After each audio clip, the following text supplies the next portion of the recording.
alam niyo po, bibigyan ko na kayo ng konting background. Ito pong anniversary na ito, napag-usapan yung isa niya. Huwag na hindi mapapag-anniversary. Kaya, nagpapasalamat kami dahil tumugon ang tagig. Kasi, huwag po kayong mag-open dahil nabait si Lord. Parang inaano po natin yung desperate. Pero, dahil siguro sa pagmamahal mo sa amin, nakita niyo sa Facebook, kaya andito kayo lahat. Amen.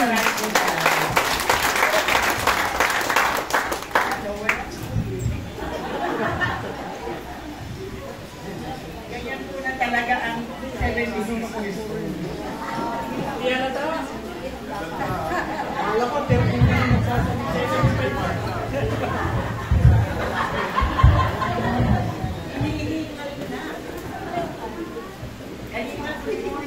kanina, good morning to. Eh, kaso na-date tayo, kaya good afternoon na.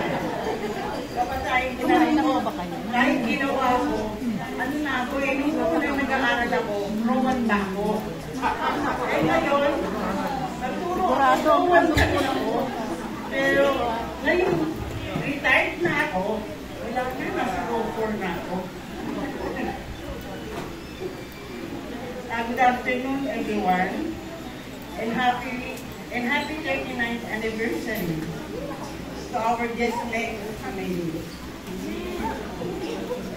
My heart is full seeing all of you here. Ang tagal na natin at sumagal tayo ng ganito.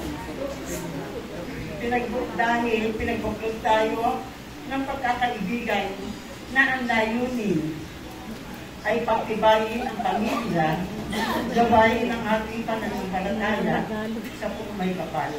Pasensya na kayo kung medyo may parang nginig-nginig ha. Kasi kumaba ako, merong nagpadala eh. Mabait talaga ang Diyos eh, kahit kakaunti ang handa, ang daming biyayang dumarating. Amen.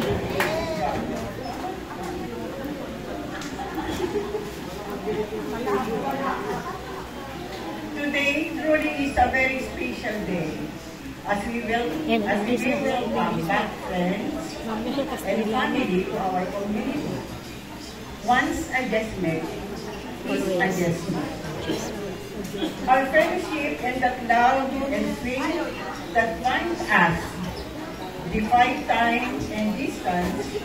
We are always connected with our faith and dedication to our mission to strengthen the Filipino family guided by our faith in God. I pray that we celebrate today and cherish the friendship and fellowship and praise God for bringing us together to serve Him and fulfill our mission unconditionally. We hope and we pray that this activity will be fruitful to everyone. So, let's enjoy hanggang mamaya magpapakitang gilas ang tagig, ang May, magpapakitang gilas ang praise. Kaya pagbutihan niyo, mapapahiya tayo sa tagig. Wala po yung practice and ladies sila na pa-practice. Pero magagaling naman kayo talaga. Kahit anong pakita na kung tagig, laging maganda. Amen! Ano na naman? Ito, hindi ko bola. Ang bola lang yung nasa tiyan ko. Yung lamang. Pero totoo ko lahat ang sinasabi ko. Nagpapasalamat po kami lahat sa pagdalo ninyo. Dahil enjoy po.